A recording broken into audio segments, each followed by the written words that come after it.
Oi pessoal, sejam todos muito bem-vindos. Aqui estamos nós para fazermos mais uma reflexão com o Evangelho segundo o Espiritismo ou doutrina espírita.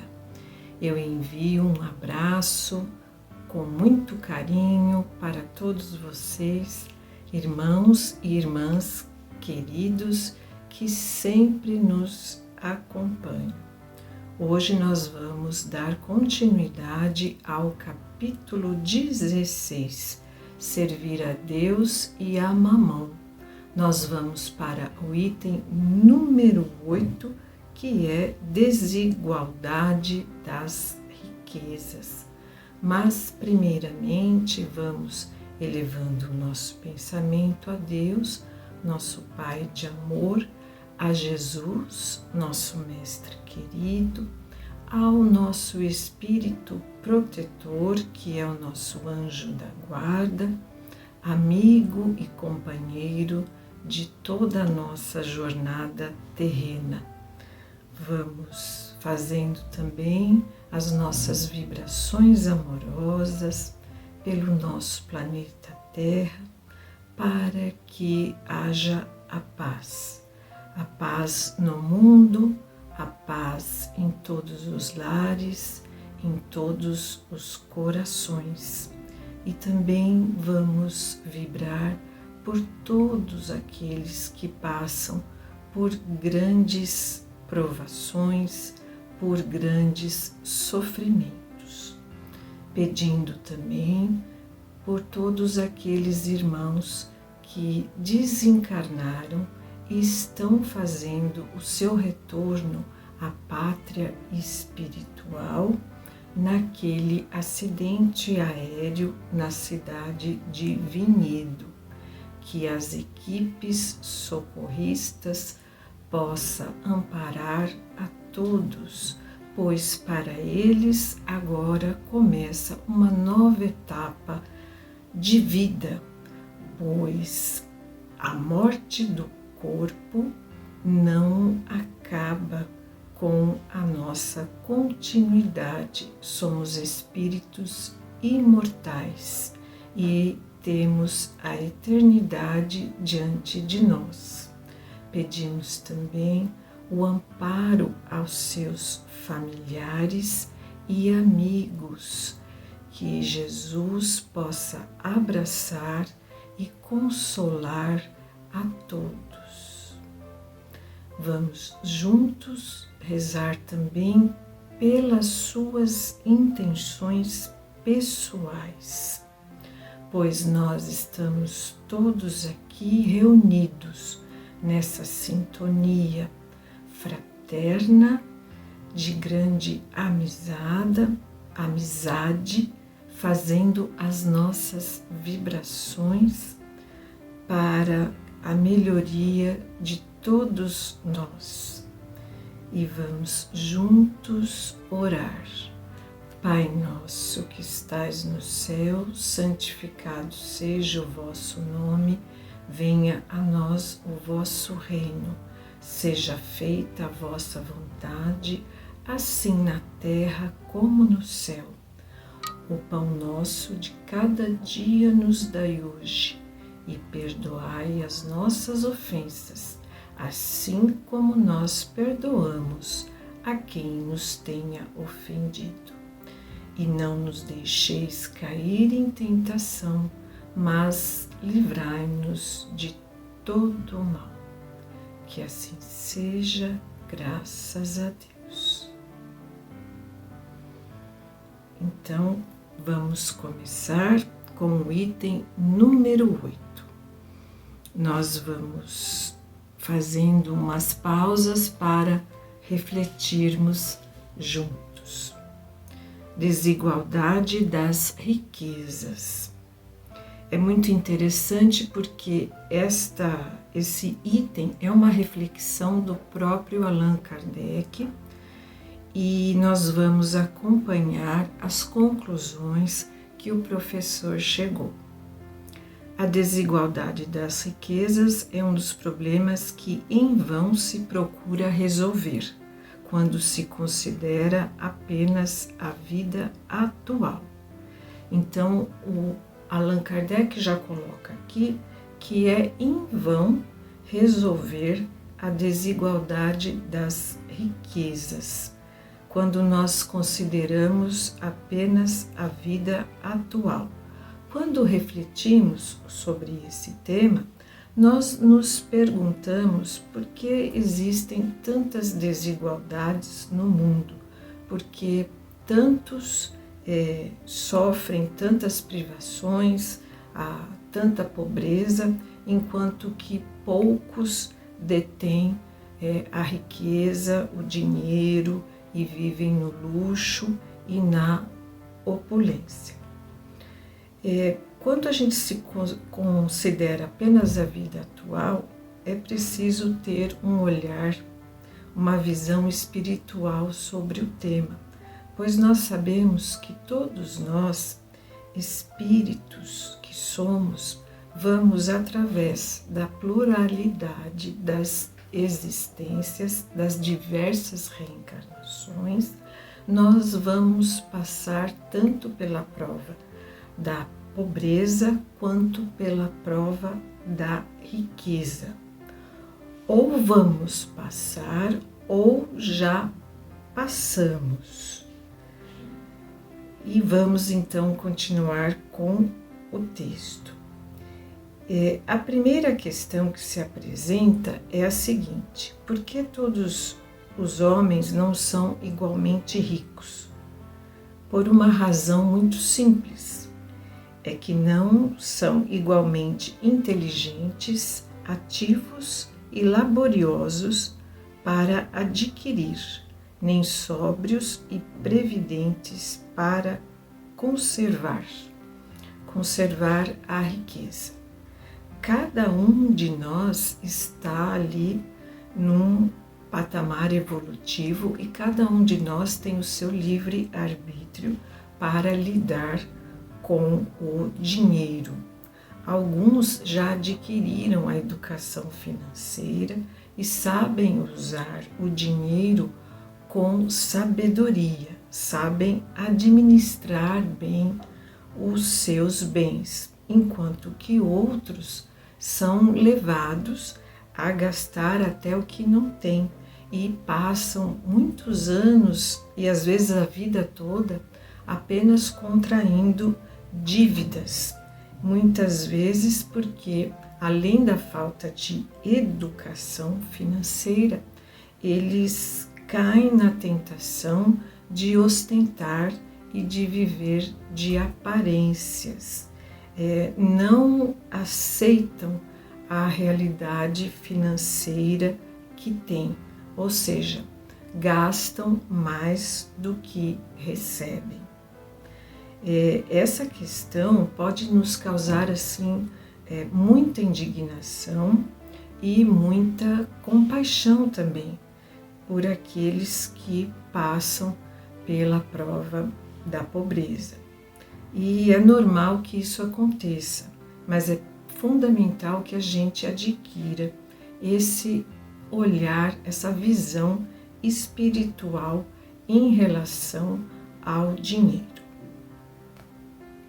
Continuando. Aliás, é uma questão matematicamente demonstrada que, repartida por igual, a fortuna daria para cada qual uma pequena parte e que é insuficiente, supondo-se que essa repartição, quando feita, traria o equilíbrio, mas não, o equilíbrio seria rompido em pouco tempo, em virtude das da diversidade de caracteres e aptidões de cada um. Cada um tem as suas necessidades, cada um tem as suas aptidões e inteligência para lidar com o dinheiro, né? Então, em breve, ela acabaria, mesmo que a gente repartisse toda a riqueza no mundo em partes iguais, ela acabaria porque cada pessoa tem o seu livre-arbítrio e a sua maneira de lidar com o dinheiro. E assim, supondo que seja possível e durável cada um ter somente o necessário para viver, isso equivaleria ao aniquilamento de todos os grandes trabalhos que concorrem para o progresso e o bem-estar da humanidade, supondo-se que ela desse a cada um necessário, desapareceria o estímulo que impulsiona as grandes descobertas e os empreendimentos úteis. Então, se Deus a concentra em alguns lugares, é que para dos mesmos ela se expanda em quantidades suficientes segundo as necessidades. O dinheiro é para ser usado com sabedoria, como ferramenta do bem, como progresso da humanidade, né? E se a riqueza fosse distribuída igualmente, ela acabaria reduzida e não seria suficiente para bancar os progressos da humanidade, como os avanços tecnológicos, as verbas para as pesquisas, né, científicas em todas as áreas do conhecimento, as grandes descobertas, as grandes invenções, o progresso da medicina, nas vacinas, nos medicamentos de última geração, na agricultura. Para tudo isso é preciso grandes somas de dinheiro. Por isso que Deus concentra a riqueza nas mãos de alguns.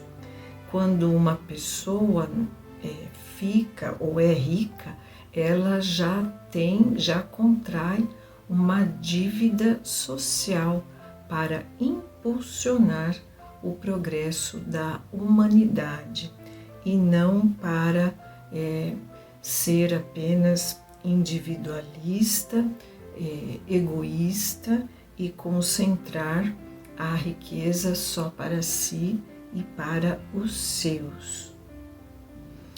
Admitindo-se isso, pergunta-se por que Deus a concede às pessoas incapazes de fazê-la frutificar para o bem de todos. Essa é ainda uma prova da sabedoria e da bondade de Deus, ao dar ao homem o livre-arbítrio, quis que ele chegasse pela sua própria experiência a discernir o bem e o mal, de maneira que a prática do bem fosse o resultado dos seus esforços, da sua própria vontade. Ele não deve ser fatalmente levado a um nem a outro, pois então seria um instrumento passível e irresponsável como os animais. A fortuna é um meio de prová-lo moralmente, mas como, ao mesmo tempo, é um poderoso meio de ação para o progresso. Deus não quer que ela permaneça improdutiva e é por isso que incessantemente a transfere. Cada qual deve possuí-la para exercitar-se no seu uso e provar a maneira por que o faz, o que o sabe fazer. Como há a impossibilidade material que todos a possuam ao mesmo tempo. E como se todos a possuíssem, ninguém trabalharia, ou seja, não haveria motivação para progredir. E o melhoramento do globo sofreria com isso. cada qual a possui por sua vez. Então Deus permite que cada um de nós passemos por essa prova, para que façamos bom uso dela e a usemos como uma poderosa ferramenta para a caridade material e para o progresso da humanidade. Dessa maneira, o que hoje não a tem, já a teve no passado, ou a terá no futuro, numa outra existência. E o que hoje a possui, poderá não tê-la mais amanhã. Há ricos e pobres, porque Deus, sendo justo, cada qual deve trabalhar por sua vez. A pobreza é para uns a prova da paciência e da resignação. A riqueza é para outros a prova da caridade e da abnegação. Então, cada um tem o seu livre arbítrio e Deus, na sua imensa bondade, concede a cada um a oportunidade de vivenciarmos ambas as provas, tanto da pobreza quanto da riqueza.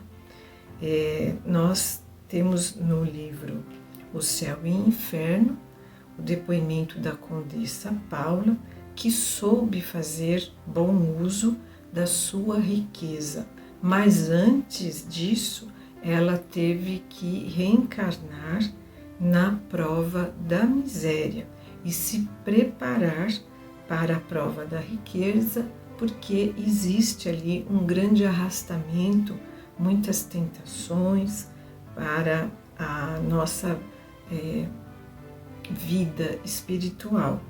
É uma prova considerada mais difícil que a prova da pobreza. E a prova da pobreza é um desafio para a pessoa viver ali com tantas privações, mas que muitos espíritos a usam como uma motivação para saírem daquela situação de pobreza e alcançarem uma vida mais digna.